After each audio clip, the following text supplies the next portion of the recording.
Yes, the drama is almost always completely out in the open on the secret lives of Mormon wives. But there's a whole lot of tragedy going on behind the scenes you've probably never heard of. Wait, what? Yeah, oh.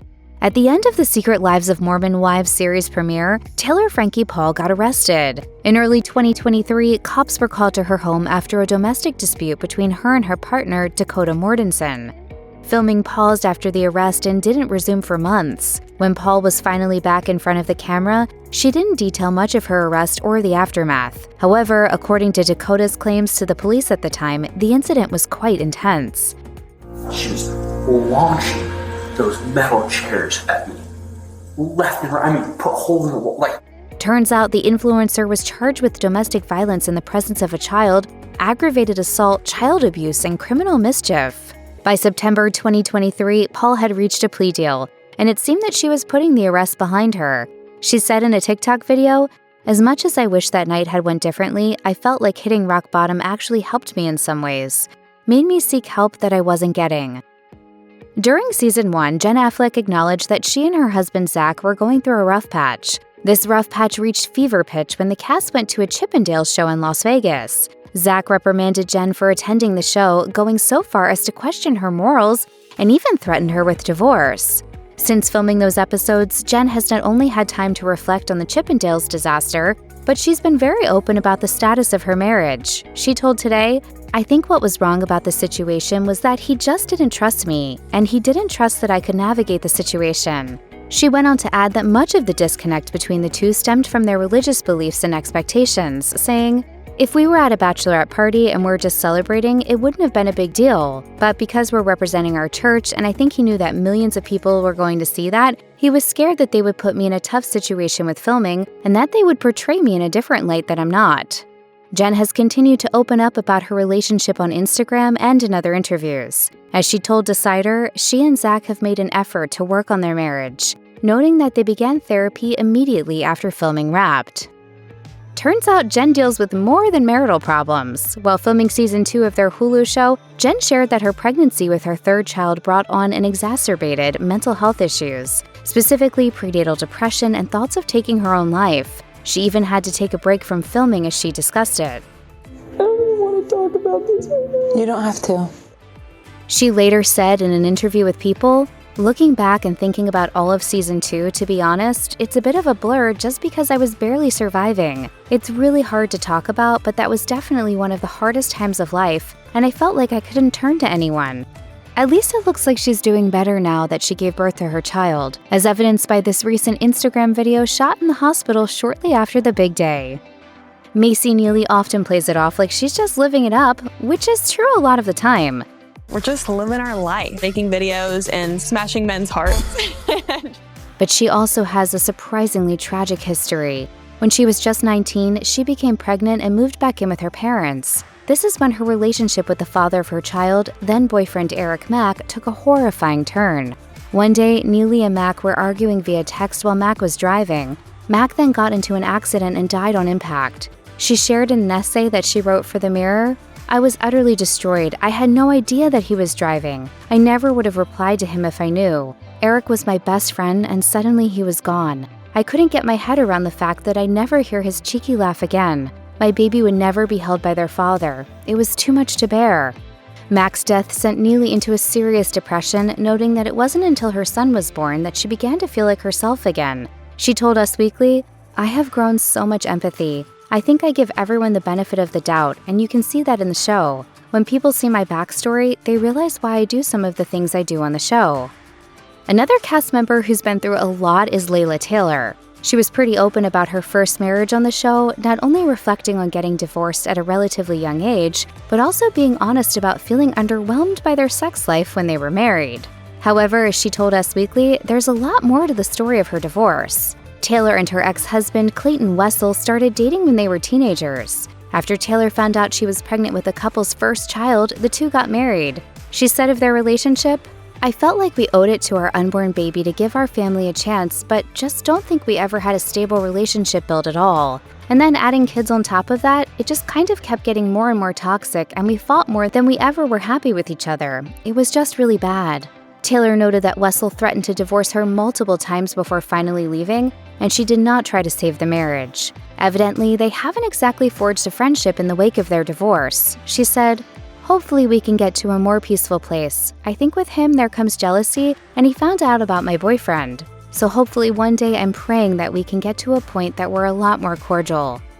Her problems didn't stop there. Turns out Taylor had her own tragic major revelation in season 2. In a clip with fellow star Demi, Taylor spoke about her struggles with body dysmorphia and a history with eating disorders. She said, Like, when people tell me that, like, I look tiny and, like, I'm starting to look sick, like, for some reason, in my twisted brain. You're like, okay, I'm on the right track. That gives me, like, an endorphin rush.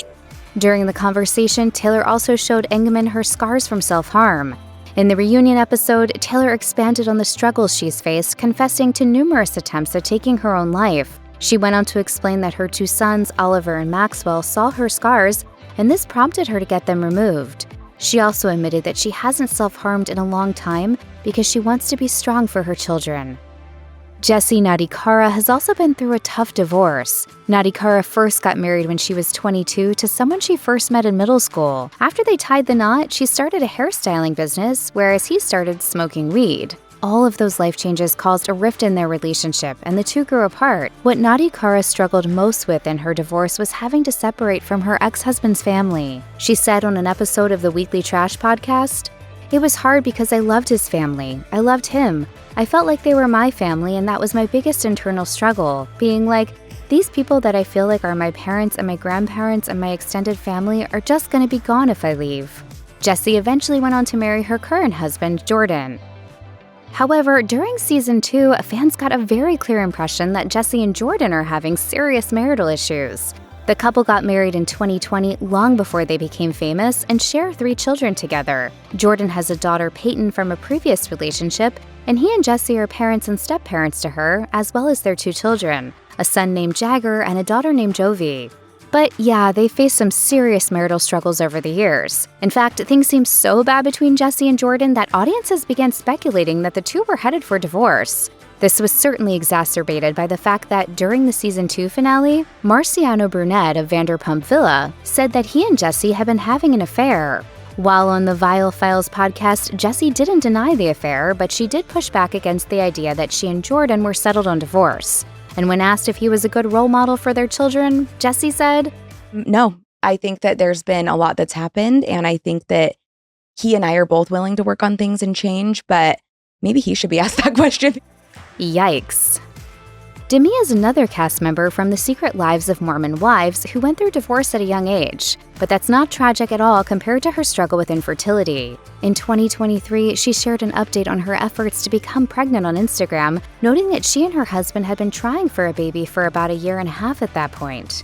After confessing that she'd been diagnosed with endometriosis, she wrote, "My biggest fear in all of this is that it takes an additional year or 2, and then by the time I actually get pregnant, my daughter and the baby will be almost 8 years apart." The influencer went on to reflect on her first postpartum journey, noting that it wasn't easy. She also shared that while she has some mixed feelings about the idea of having 2 kids who are so far apart in age, she is hopeful that she and her husband are at the right stage to welcome another child to their family. In 2024, she posted on TikTok that she was still experiencing infertility. The stars of The Secret Lives of Mormon Wives certainly don't have an issue opening up for the cameras, but there's always only so much that can make it to the final cut. That being said, the first season of the show only scratched the surface of what Mikayla Matthews was going through. The Mom Talk star suffers from an unidentified chronic illness, and she eventually opened up on social media and in interviews about the years she spent trying to figure out exactly what's wrong. She told Newsweek, "After I had my 3rd child, I started getting really bad allergies. Then I started getting molluscum on my neck. And then little rashes all over. After that, I got my breast implants in, and the rashes got even worse." Matthews' health struggles made filming the reality series difficult, too. She wrote on Instagram, "Showing up for filming the whole first season was not only physically exhausting, but extremely mentally challenging. In watching the show, it's very obvious I was fighting for my life. Not only because I'm surrounded by crazy women, LOL, but because I was really struggling." Matthews has since had her breast implants removed and has seemingly made progress toward recovery, but she still has a long healing journey ahead. That's not all, though, not by a long shot. Matthews shared her history of pain and abuse during season 2, which dealt with childhood sexual assault at the hands of several perpetrators. While Matthews spoke about it during the season, she elaborated on an episode of the Squeeze podcast, sharing that she and her 6 siblings were raised in California and that the abuse started somewhere around the ages of 6, 7, or 8, both before and after they moved to Utah. To make matters even more difficult, when Matthews told her mother what had happened, her mother didn't believe her. So it's not surprising that she isn't too close with her. We don't really see her unless it's for like holidays or like we have a birthday. She added that she feels empathy for her mother, even though her mother didn't offer her the support that she needed when she disclosed her childhood trauma. Connor Leavitt shared a really vulnerable, painful part of his past on the reunion episode for season 2. Connor and his wife Whitney have debunked various rumors about their relationship, but Connor's revelation about his past was far more grave than anything that has buzzed up around them before. The painful revelation actually occurred during an unaired scene from season 1, in which Connor speaks about being sexually assaulted as a child. When I was finally honest with that emotion and that memory, everything made sense. When they brought it up during the reunion episode, Connor thanked everyone present for being so sensitive about the subject, thereby creating space for that vulnerable moment of sharing. He also stressed that what mattered was how people find ways to heal and grow from such traumatic childhood pain. If you or anyone you know needs help with addiction issues, is in crisis, or needs help with an eating disorder, visit the Substance Abuse and Mental Health Services Administration website or contact SAMHSA's National Helpline at 1-800-662-HELP, 4357.